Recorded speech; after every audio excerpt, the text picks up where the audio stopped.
Bismillahirrahmanirrahim. Assalamualaikum warahmatullahi wabarakatuh. Selamat siang. Salam sejahtera bagi kita sekalian. Shalom, salve, om swastiastu, namo buddhaya, salam kebajikan. Saudara-saudara sekalian, Menko PMK, Menko Pembangunan Manusia dan Kebudayaan, Profesor Pratikno yang saya hormati, Menteri Pendidikan Dasar Menengah, Profesor Abdul Muti yang saya hormati, Kepala Staf Kepresidenan, Letnan Jenderal TNI Purnawirawan AM Putranto, Sekretaris Kabinet RI, Letnan Kolonel Infantri Teddy Indra Wijaya yang saya hormati, Wakil Menteri Dalam Negeri Ibu Ripka Haluk yang saya hormati, Wakil Menteri DG Komunikasi dan Digitalisasi Saudara Angga Raka Prabowo, Ketua Komisi 10 DPR RI Saudari Hetifah Saifuddin, Wali Kota Bogor yang saya hormati Saudara Dedi Abdurrahim, Kepala Sekolah Dasar Negeri 5 Cimahpar, Kota Bogor, Jawa Barat, Saudari Titin Sutini, para guru dan tenaga pengajar, anak-anakku, para siswa-siswi dari seluruh Indonesia yang hadir langsung maupun melalui video conference. Saudara-saudara pers media, serta seluruh hadirin undangan yang saya hormati, dan saudara-saudaraku yang mengikuti acara ini dimanapun saudara berada. Tentunya sebagai insan yang bertakwa, marilah kita tidak henti-hentinya memanjatkan puji syukur kehadirat Allah SWT, Tuhan Maha Kuasa, Tuhan Maha Besar, yang memiliki sekalian alam, atas segala karunia, atas kesehatan yang masih diberikan kepada kita, sehingga kita dapat berkumpul hari ini untuk memperingati Hari Pendidikan Nasional 2025 pada tanggal 2 Mei saat ini. Kita mengerti semuanya bahwa pendidikan adalah jalan yang sangat menentukan bagi suatu kebangkitan, bagi kebangkitan suatu bangsa dan negara. Tidak mungkin kita menjadi negara sejahtera, tidak mungkin kita menjadi negara maju kalau pendidikan kita tidak baik, pendidikan kita tidak berhasil. Pemerintah Republik Indonesia secara beruntun dari pemerintah ke pemerintah, dari masa ke masa, selalu menempatkan pendidikan sebagai hal yang paling utama. Seluruh elit bangsa menyadari hal ini dan menggariskan strategi pembangunan bangsa yang sudah baik dan sudah benar. Dibandingkan beberapa negara lain, negara kita menempatkan pendidikan sebagai yang teratas dalam APBN, dalam anggaran pembiayaan dan belanja negara. Pendidikan yang paling pertama. Kalau tidak salah, APBN sekarang ini mungkin yang tertinggi selama sejarah Republik, di atas mungkin 22%. Kita bandingkan dengan negara lain, negara India yang utama nomor satu adalah pertahanan. Memang mereka mengalami kemungkinan ancaman terhadap pertahanan mereka. Kita bersyukur bahwa cukup lama berkat kepemimpinan presiden-presiden kita terdahulu, bangsa kita relatif mengalami berapa puluh tahun masa relatif damai. Memang ada berbagai krisis, berbagai gerakan separatis, tapi secara garis besar bangsa kita tidak mengalami perang besar mungkin sudah 60 tahun lebih. Kita bandingkan dengan negara Eropa, tempat lahirnya demokrasi, perang besar sekarang. Di Timur Tengah hampir tidak pernah berhenti perang. Di Palestina, di Gaza, di Suria, di Lebanon, di Irak, di Yaman, di Libya, di Sudan, sebut saja. Eritrea, Somalia, Chad, Mali, perang. Kita harus bersyukur.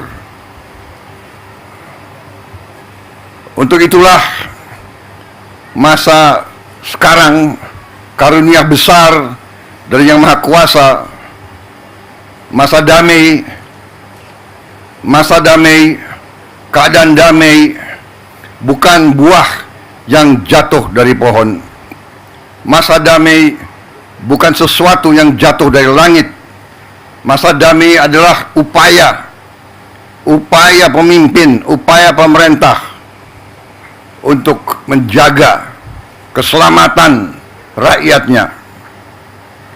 Dan dalam masa damai ini, marilah kita semua unsur bangsa, marilah kita gunakan kesempatan ini untuk membangun negeri dengan kecerdasan, dengan kearifan, dengan hati yang bersih, dengan kejujuran, sehingga kita bisa membangun masa depan anak-anak dan cucu-cucu kita. Pendidikanlah yang menentukan apakah negara ini mau jadi negara miskin atau negara ini mau jadi negara yang baik untuk rakyatnya. Pendidikan yang menentukan. Pendidikan sudah dapat alokasi yang besar, tapi marilah kita waspada, mari kita jujur kepada diri kita sendiri. Tidak kita mencari kesalahan siapapun. Mari kita jujur kepada diri kita sendiri.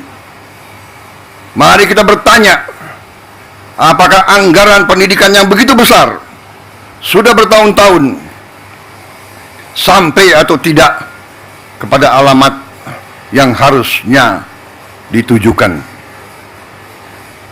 Kita masih melihat tadi dan kita tahu begitu banyak sekolah-sekolah yang rusak.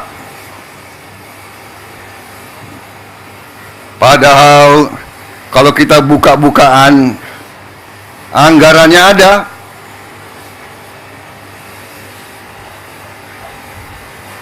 Bagaimana bisa satu sekolah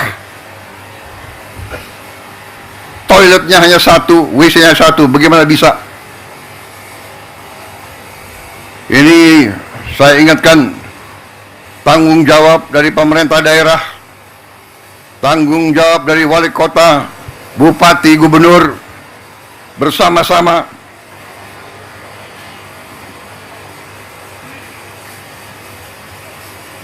saya memang menetapkan anggaran, saya kira kalau dicek cukup besar untuk perbaikan sekolah-sekolah.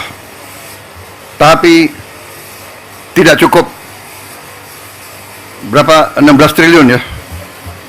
16, hampir 17 triliun.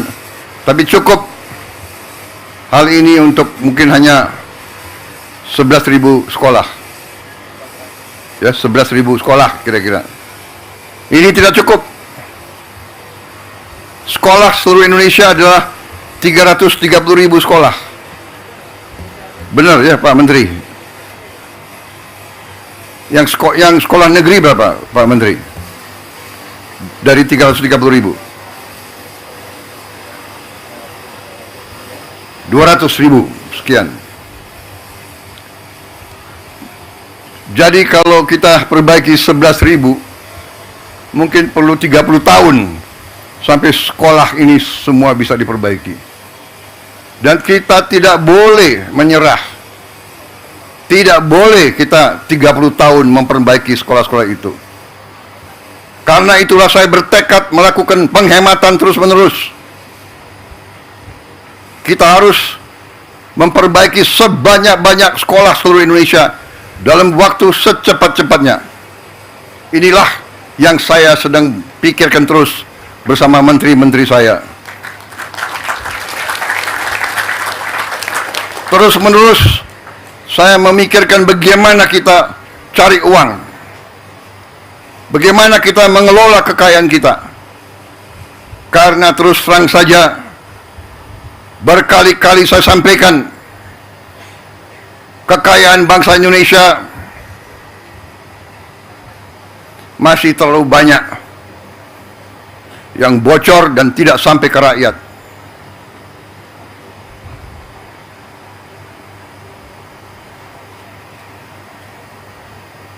Terus menerus saya himbau jajaran pemerintah, para pejabat, para birokrat, saya himbau terus, berbuatlah yang terbaik untuk rakyat.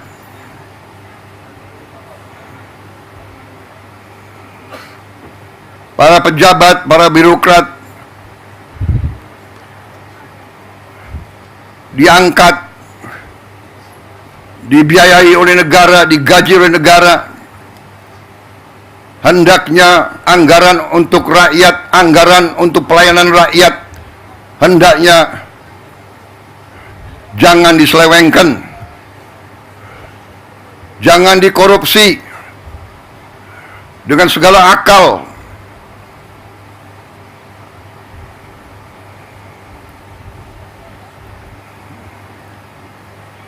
Saudara-saudara sekalian,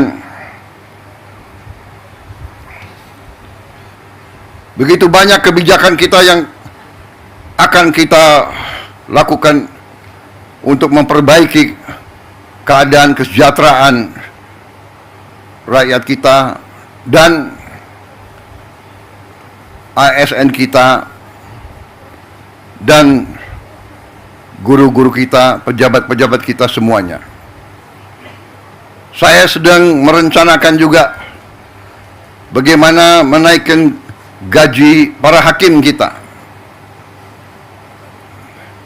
agar hakim kita nanti tidak bisa disogok, tidak bisa dibeli, sehingga hukum dilaksanakan dan ditegakkan dengan baik.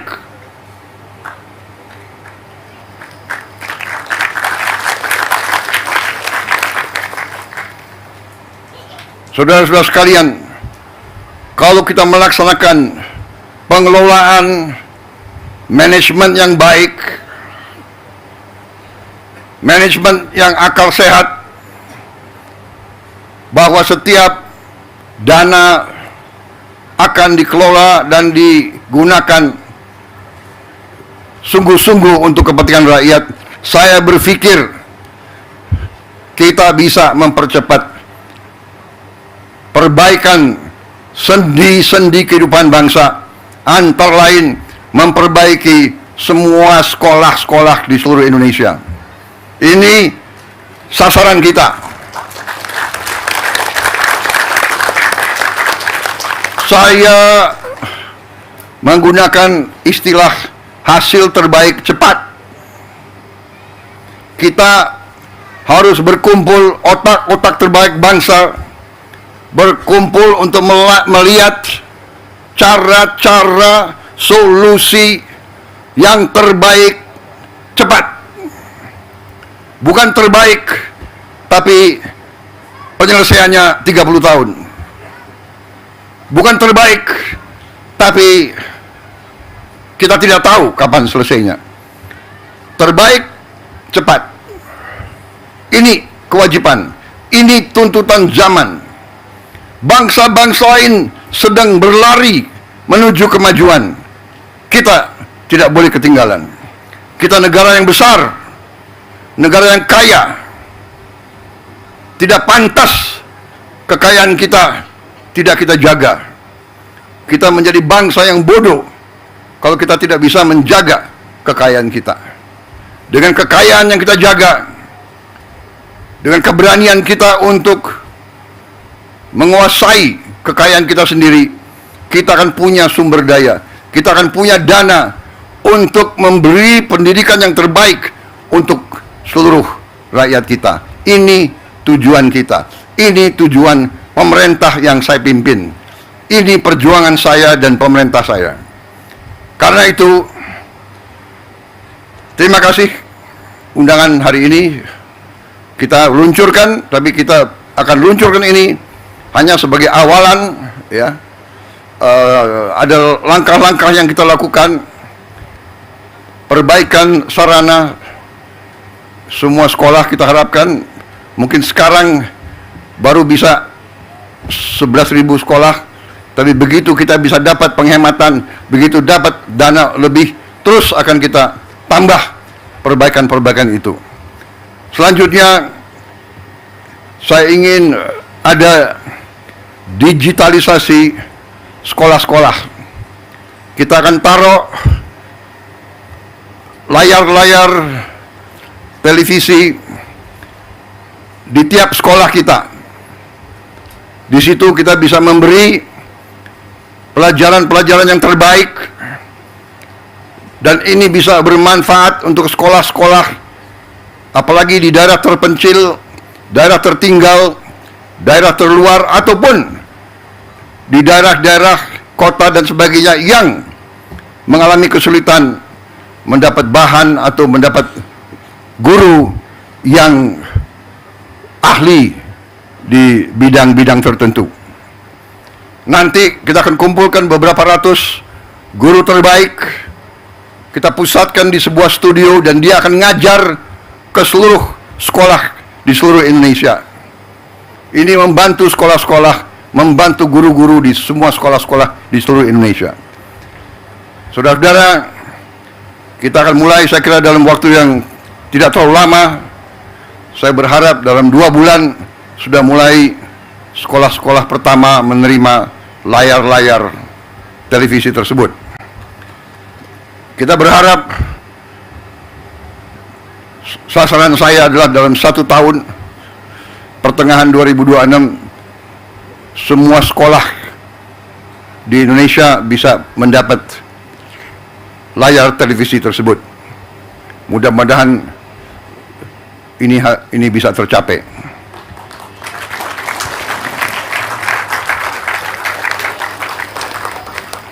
Saya kira begitu banyak kebijakan yang kita berikan. Tunjangan kerja untuk dosen, ada 31.000 dosen, kemudian bantuan pendidikan untuk guru-guru yang belum memiliki diploma strata 1 atau diploma 4, ini pun kita bantu. Pokoknya kita ingin pendidikan kita semakin baik. Saya berterima kasih, makan bergizi sudah terus diselenggarakan. Kalau tidak salah hari ini sudah mencapai lebih dari 3 juta penerima manfaat, dan dilaporkan kepada saya mungkin bulan depan akan sampai 4 juta, dan seterusnya. Sasaran kita November 2025 ini akan mencapai seluruh 82,9 penerima manfaat. Anak-anak dan ibu-ibu hamil akan menerima makan bergizi tiap hari. Saudara-saudara sekalian, ini juga akan mendorong roda ekonomi, karena dana yang beredar di desa-desa, kecamatan dan kabupaten akan naik 4 kali, 5 kali lipat. Peningkatan 400%, 500% mungkin belum pernah terjadi di negara manapun dalam waktu-waktu belakangan ini. Ini adalah hal yang penuh dengan cita-cita. Ini membutuhkan tekad, membutuhkan keberanian, membutuhkan semangat, dan itu akan kita lakukan. Kita akan buktikan ke dunia bahwa kita mampu melaksanakan hal-hal yang besar, hal-hal yang mendasar, hal-hal yang strategis, hal-hal yang bisa merubah nasib suatu bangsa. Kita tidak mau melaksanakan hal-hal yang biasa. Kita tidak mau meneruskan business as usual. Kita tidak mau melaksanakan dengan semangat kumaha engke. Semangat kita harus engke kumaha.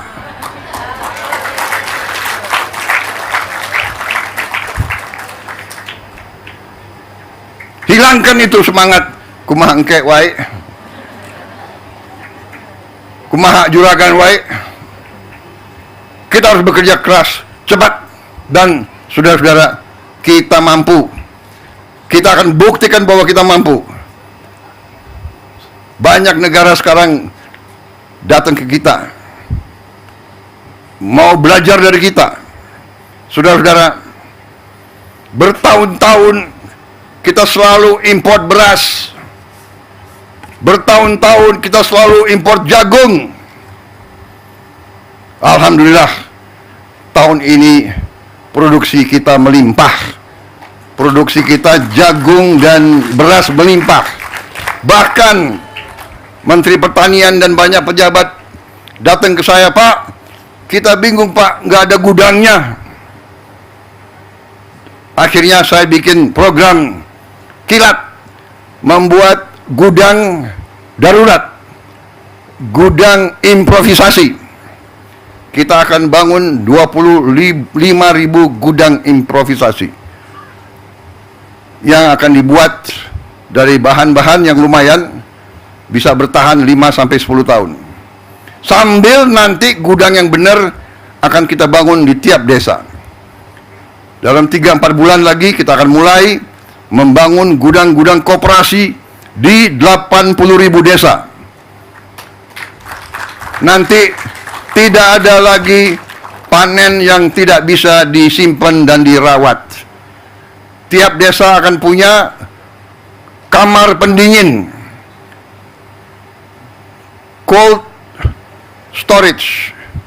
Panen nanti buah dan sayur akan bisa disimpan, tidak akan busuk, tidak akan rusak karena terlambat dikirim ke pasar. Tiap koperasi desa akan memiliki truk, minimal 80.000 truk, sehingga begitu panen bisa dikirim ke penggiling padi, bisa dikirim ke Bulog, bisa dikirim ke pasar. Dari kota bisa membawa bahan-bahan yang diperlukan oleh rakyat di desa-desa. Saudara-saudara sekalian, kita akan buat gerakan besar untuk merubah, untuk memperbaiki ekonomi Indonesia, untuk memperbaiki ekonomi rakyat, untuk memberi hasil terbaik cepat. Saudara-saudara sekalian, saya kira itu yang ingin saya sampaikan. Terima kasih keluarga besar pendidikan. Terima kasih para guru seluruh Indonesia. Sungguh-sungguh para guru ini adalah memang pahlawan yang sering tanpa tanda jasa.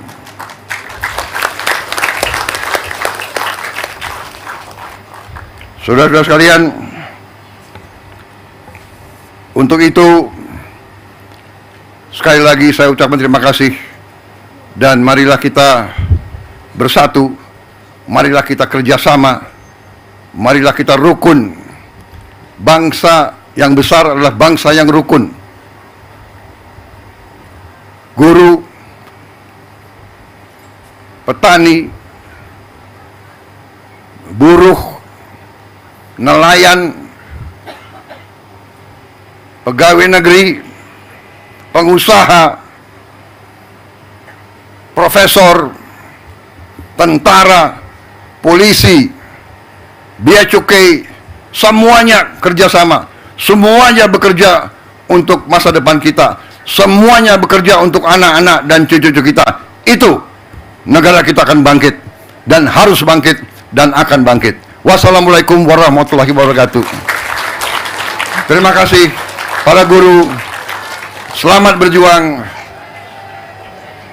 Dan saya akan monitor terus masalah pendidikan ini. Saya kira kalau ditanya setiap undangan ke sekolah, setiap undangan ke kampus, setiap undangan lembaga pendidikan, setiap undangan yang berurusan dengan pendidikan, itu saya prioritaskan. Dan rapat-rapat saya selalu memikirkan bagaimana mencari uang untuk memperbaiki pendidikan kita. Sekali lagi, terima kasih. Selamat bekerja. Dan optimis kita akan menjadi negara yang hebat. Terima kasih. Selesai. Dilanjutkan penekanan layar sentuh sebagai tanda peluncuran program hasil terbaik cepat atau PHTC Presiden. Dimohon berkenan untuk mendampingi Menko PMK, Mendikdasmen, beserta perwakilan guru dan murid, Bapak Ardian Fadila dan juga Ananda Saki Hussein. Ada jarinya. Kita hitung bersama. Ada passwordnya.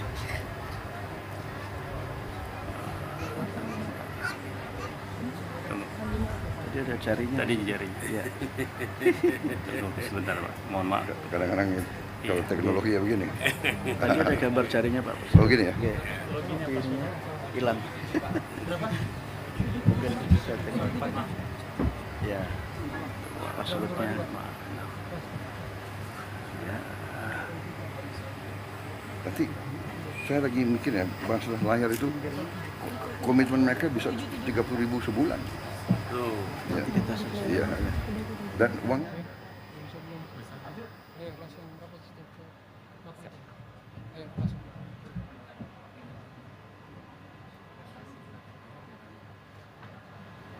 karena kita ini ya, kita langsung ke publik. Langsung aja ya. Iya. Langsung gitu aja lah. Iya, iya.